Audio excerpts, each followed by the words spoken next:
ಧರ್ಮಸ್ಥಳದ ನೇತ್ರಾವತಿ ನದಿಯಲ್ಲಿ ನೀರೆಷ್ಟು ಹರಿದಿದೆಯೋ ರಕ್ತನ ಕೂಡ ಹರಿದಿದೆ. ಈ ತರದ ಸಾವುಗಳು ಬಹಳ ವಿಶೇಷ. ಅದು ಎಲ್ಲೂ ಆ ಥರ ನಡೆಯೋದಿಲ್ಲ. 300 ಸಾವು ವರ್ಷಕ್ಕೆ ಅಸಹಜ ಸಾವುಗಳು. ಅದರಲ್ಲಿ ಸಿಂಹ ಪಾಲು ಯಾರ್ದು ಅಂದ್ರೆ ಧರ್ಮಸ್ಥಳ. ಅಸಹಜ ಸಾವು ಅಂತಂದ್ರೆ ಒಂದಕ್ಕೆ ಕೊಲೆ ಆಗಿರ್ಬೇಕು, ಇಲ್ಲಾಂದ್ರೆ ಆತ್ಮಹತ್ಯೆ ಆಗಿರ್ಬೇಕು. ಇಲ್ಲಿ ಸತ್ತವರನ್ನ ಪೊಲೀಸ್ನವರು ಡಿಸೈಡ್ ಮಾಡ್ತಾರೆ, ಇದು ಕೊಲೆನೋ ಆತ್ಮಹತ್ಯೆ ಅಂತ ಆ ಪ್ರಕರಣಗಳನ್ನ ಡಿಸೈಡ್ ಮಾಡ್ತಾರೆ.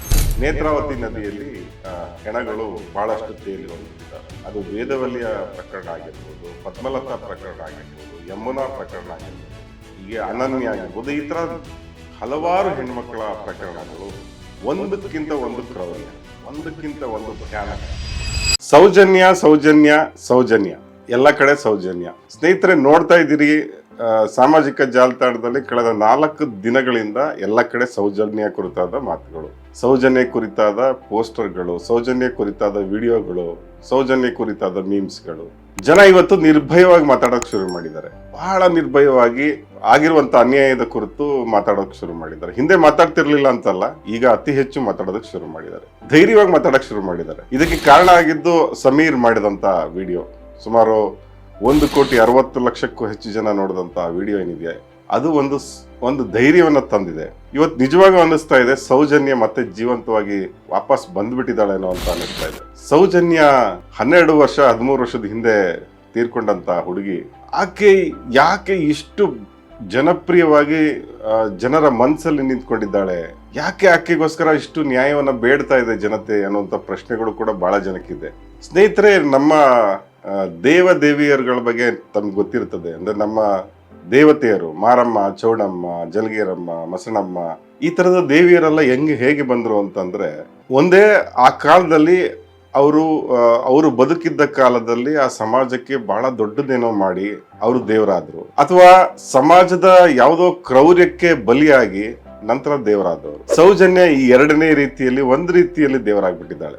ಕೋಟ್ಯಾಂತರ ಜನ ಅವಳಿಗೆ ನ್ಯಾಯ ಸಿಗ್ಬೇಕು ಅಂತ ಆಶಿಸ್ತಾ ಇದ್ದಾರೆ. ಸೌಜನ್ಯ ಅನ್ನೋ ಒಂದು ಹೆಸರಿಗೆ ಒಂದು ದೊಡ್ಡ ಶಕ್ತಿ ಬಂದಂತ ಆಗಿದೆ. ಬಹಳ ಜನ ಕೇಳ್ತಾರೆ, ಯಾಕೆ ಸೌಜನ್ಯ ಮಾತ್ರ? ಸಾವಿರಾರು ಜನ ಹೆಣ್ಮಕ್ಳ ಮಾನಭಂಗ ನಡೆಯುತ್ತೆ. ಹೀಗಿರ್ಬೇಕಾದ್ರೆ ಯಾಕೆ ಸೌಜನ್ಯನ ಹೆಸರನ್ನೇ ಇಟ್ಕೊಂಡು ಎಳೆದಾಡ್ತಿದ್ದೀರಾ 12 ವರ್ಷದಿಂದ ಅಂತ ನಮ್ಮ ಸ್ನೇಹಿತರುಗಳು ಕೇಳ್ತಾರೆ. ಅವರಿಗೆ ಕೆಲವು ಅರ್ಥ ಮಾಡ್ಸೋಕ್ಕೋಸ್ಕರ ಕೆಲವು ವಿಷಯಗಳನ್ನ ತಮ್ಮ ಗಮನಕ್ಕೆ ತರ್ತಾ ಇದ್ರು. ಧರ್ಮಸ್ಥಳದ ನೇತ್ರಾವತಿ ನದಿಯಲ್ಲಿ ನೀರೆಷ್ಟು ಹರಿದಿದೆಯೋ ರಕ್ತನ ಕೂಡ ಹರಿದು ಬಿಟ್ಟಿದೆ. ಬರೀ ಬೆಳ್ತಂಗಳಿ ತಾಲೂಕು ಒಂದರಲ್ಲೇನೆ ವರ್ಷಕ್ಕೆ 300 ಅಸಹಜ ಸಾವುಗಳು ಸಂಭವಿಸ್ತಾ ಇತ್ತು. ಸುಮಾರು 10-12 ವರ್ಷ ನಡೆದಿರುವಂತ ಬೆಳವಣಿಗೆ. 2000 ಇಸ್ವಿಯಿಂದ ಹಿಡಿದು 2012ರವರೆಗೆ, ಅಂದ್ರೆ ಸೌಜನ್ಯ ಏನು ಸತ್ಲು ಅಲ್ಲಿವರೆಗೆ. ಈ ತರದ ಸಾವುಗಳು ಬಹಳ ವಿಶೇಷ. ಅದು ಎಲ್ಲೂ ಆ ಥರ ನಡೆಯೋದಿಲ್ಲ. ಅದು 300 ಸಾವು ವರ್ಷಕ್ಕೆ ಅಸಹಜ ಸಾವುಗಳು. ಅದರಲ್ಲಿ ಸಿಂಹ ಪಾಲು ಯಾರ್ದು ಅಂದ್ರೆ ಧರ್ಮಸ್ಥಳದ್ದು. 2000ನೇ ಇಸ್ವಿಯಿಂದ 2012ರವರೆಗೆ ಸುಮಾರು 96 ಸಾವುಗಳು, ಅಸಹಜ ಸಾವುಗಳು, ಹೆಣ್ಣು ಮಕ್ಕಳ ಸಾವುಗಳು ನಡೆದಿದ್ದಾವೆ. ಅಲ್ಲಿ ಗಂಡಸರದ್ದು ಸೇರಿಸಿದ್ರೆ ಆ ಸಂಖ್ಯೆ ಬೆಳೀತಾ ಹೋಗುತ್ತೆ. ಅಸಹಜ ಸಾವು ಅಂತಂದ್ರೆ ಒಂದೇ ಕೊಲೆ ಆಗಿರ್ಬೇಕು, ಇಲ್ಲಾಂದ್ರೆ ಆತ್ಮಹತ್ಯೆ ಆಗಿರ್ಬೇಕು. ಇಲ್ಲಿ ಸತ್ತವರನ್ನ ಪೊಲೀಸ್ನವರು ಡಿಸೈಡ್ ಮಾಡ್ತಾರೆ, ಇದು ಕೊಲೆನೋ ಆತ್ಮಹತ್ಯೆ ಅಂತ ಆ ಪ್ರಕರಣಗಳನ್ನ ಡಿಸೈಡ್ ಮಾಡ್ತಾರೆ. ಈ ಬೆಳ್ತಂಗಡಿ ಪೊಲೀಸರು ಬಹುತೇಕ ಪ್ರಕರಣಗಳಿಗೆ ಬರೆಯೋದು ಅದು ಆತ್ಮಹತ್ಯೆ ಅನ್ನುವಂತ ಶರ ಬರೀತಾರೆ. ನೇತ್ರಾವತಿ ನದಿಯಲ್ಲಿ ಹೆಣಗಳು ಬಹಳಷ್ಟು ತೇಲಿ ಹೋಗ್ಬಿಟ್ಟಿದ್ದಾರೆ. 96 ಮಹಿಳೆಯರ ಹೆಣಗಳು. ಅದರಲ್ಲಿ ಬಹುತೇಕ ಸಾವನ್ನ ಅವರು ಆತ್ಮಹತ್ಯೆ ಅಂತ ತೀರ್ಮಾನ ಮಾಡಿದ್ದಾರೆ, ಮಿಕ್ಕವು ಕೊಲೆ ಅಂತ ಆಗಿದೆ. ಸೊ ಇದು ಒಬ್ಬ ಸೌಜನ್ಯಳ ಕತೆ ಅಲ್ಲ. ಇದು ಒಬ್ಬ ಸೌಜನ್ಯಗಾಗಿ ಜನ ಮಿಡಿತಿದ್ದಾರೆ ಅಂತ ಅನ್ಕೋಬೇಕಾಗಿಲ್ಲ.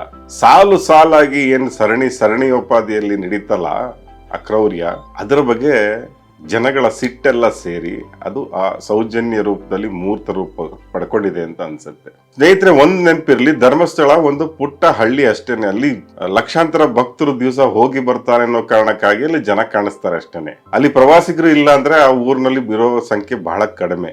ಧರ್ಮಸ್ಥಳದಲ್ಲಿ ಒಂದು ಪೊಲೀಸ್ ಔಟ್ ಪೋಸ್ಟ್ ಮಾತ್ರ ಇತ್ತು 2016ನೇ ಇಸ್ವಿವರೆಗೆ. 2016ನೇ ಇಸ್ವಿ ಮಾರ್ಚ್ ನಲ್ಲಿ ಒಂದು ಪೊಲೀಸ್ ಸ್ಟೇಷನ್ ಉದ್ಘಾಟನೆ ಆಗುತ್ತೆ. ಅಲ್ಲಿವರೆಗೆ ಅಲ್ಲಿದ್ದು ಒಂದು ಪೊಲೀಸ್ ಔಟ್ ಪೋಸ್ಟ್ ಮಾತ್ರ.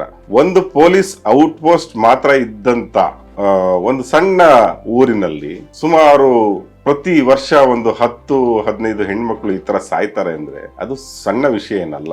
ಇದಾದ ನಂತರ ತುಂಬಾ ದೊಡ್ಡದಾಗಿ ಸದ್ದು ಮಾಡದಂತ ಹಲವಾರು ಪ್ರಕರಣಗಳು ತಮಗೆ ಗೊತ್ತಿದೆ.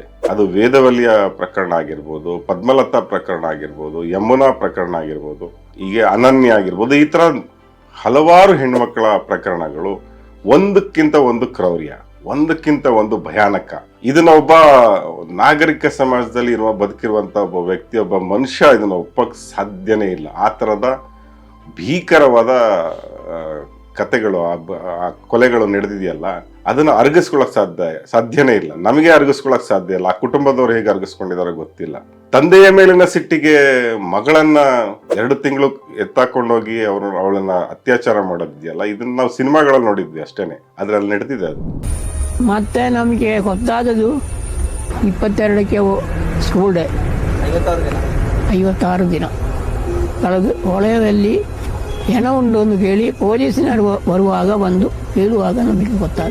ಅವರು ನನ್ನನ್ನು ಕರ್ಕೊಂಡೋಗಿ ಅಲ್ಲಿ ಹೋಗಿದೆ. ಹಾಗೆ ಜಮೀನ್ ಕೊಡ್ಲಿಲ್ಲ ಅನ್ನೋ ಸಿಟ್ಟಿಗೆ ಒಬ್ಬ ಅಣ್ಣ ಮತ್ತೆ ತಂಗಿ ಇಬ್ರನ್ನ ಹೊಡೆದು ಸಾಯಿಸೋದಿದೆಯಲ್ಲ, ಅದನ್ನ ಹೆಂಗ ಅರಗಿಸ್ಕೊಳಕ್ ಸಾಧ್ಯ ಇದೆ? ಅದೇ ರೀತಿ ತಮ್ಮ ವಿರುದ್ಧ ತಿರುಗಿ ನಿಂತ್ಲು, ಮಾತಾಡಿದ್ಲು ಅಂತ ಹೇಳಿ ಒಬ್ಬ ಶಿಕ್ಷಕಿನ ಅವಳ ಮನೆಗ್ ಬಂದು ಬೆಂಕಿ ಹಾಕಿ ಸುಡೋದಿದೆಯಲ್ಲ, ಇದನ್ನ ಈ ಸಮಾಜ ಹೆಂಗ್ ಒಪ್ಕೊಳಕ್ ಸಾಧ್ಯ ಇದೆ? ಇವತ್ತು ಸೌಜನ್ಯ ಹೆಸರಲ್ಲಿ, ಸೌಜನ್ಯ ಅನ್ನುವಂತ ಒಂದು ಶಕ್ತಿಯಲ್ಲಿ ವೇದವಲ್ಲಿನೂ ಇದ್ದಾಳೆ, ಯಮುನಾ ಇದ್ದಾಳೆ, ಪದ್ಮಲತಾ ಕೂಡ ಇದ್ದಾರೆ, ಎಲ್ಲರೂ ಕೂಡ ಅನನ್ಯ, ಈ ರೀತಿ ಅಲ್ಲಿ ಸತ್ತಂತ, ಅಲ್ಲಿ ನದಿಯಲ್ಲಿ ತೇಲಿ ಹೋದಂತ ನೂರಾರು ಮಹಿಳೆಯರ ಜೀವ ಇದೆ ಸೌಜನ್ಯ ಅನ್ನೋ ಹೆಸರಲ್ಲಿ. ಅದಕ್ಕಾಗಿ ಸೌಜನ್ಯ.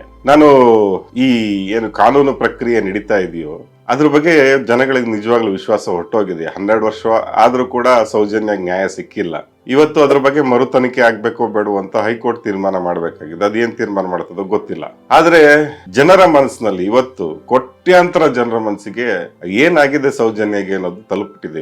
ಇವತ್ತು ನಾವು ಮಾಡ್ಬೇಕಾಗಿರೋ ಕೆಲಸ ಸೌಜನ್ಯ ಹೆಸರನ್ನ ಇನ್ನಷ್ಟು ಗಟ್ಟಿಯಾಗಿ ನಿಲ್ಲಿಸ್ಬೇಕು. ನಾನು ಸೌಜನ್ಯ ಪರ ಹೋರಾಟಗಾರರು ಏನು 12 ವರ್ಷದಿಂದ ತಮ್ಮ ಜೀವದ ಹಂಗು ತೊರೆದು ಹೋರಾಟ ಮಾಡ್ತಿದಾರಲ್ಲ, ಅವರಿಗೆ ಮನವಿ ಮಾಡ್ಕೊಳ್ಳೋದೇನು ಅಂತಂದ್ರೆ, ಎಲ್ಲಿ ಸೌಜನ್ಯ ಅಸುನಿಗಿದ್ಲು, ಎಲ್ಲಿ ಅವಳ ಮೇಲೆ ದಾರುಣವಾದ ಕ್ರೌರ್ಯ ನಡೆಯಿತೋ, ಅಲ್ಲೇ ಆಕೆಯ ಬಹಳ ದೊಡ್ಡ ಒಂದು ಪ್ರತಿಮೆಯನ್ನ ಸ್ಥಾಪನೆ ಮಾಡ್ಬೇಕು. ನಾವು ಒಂದು ಪ್ರತಿಮೆ ಎದ್ದು ನಿಲ್ಬೇಕು. ಅಲ್ಲಿ ಧರ್ಮಸ್ಥಳಕ್ಕೆ ಹೋಗುವ ಎಲ್ಲ ಭಕ್ತರಿಗೂ ಕೂಡ ಅದು ಕಾಣಿಸೋ ಹಂಗೆ ಇರ್ಬೇಕದು. ಅಷ್ಟೇ ಅಲ್ಲ, ಅದೆಲ್ಲ ಮುಖ್ಯ. ಯಾರು ಈ ಪಾಶವಿ ಕೃತ್ಯಗಳನ್ನ ಎಸಗಿದಾರೋ ಅವರಿಗೆ ಕಾಣಿಸ್ತಾ ಇರ್ಬೇಕು ಸೌಜನ್ಯ. ಅವರ ಎದೆನ ಚುಚ್ಚಬೇಕು, ಅವ್ರ ಆತ್ಮಸಾಕ್ಷಿಯನ್ನ ಚುಚ್ಚಬೇಕು. ಆತ್ಮಸಾಕ್ಷಿ ಅವ್ರಿಗೆಲ್ಲ ಇದೆ ಅಂತ ನನ್ಗೆ ಅನ್ಸೋದೇ ಇಲ್ಲ ಬಿಡಿ. ಅವರ ಕಣ್ಣು ಮುಂದೆ ಪ್ರತಿಮೆ ಎದ್ ನಿಲ್ಬೇಕು.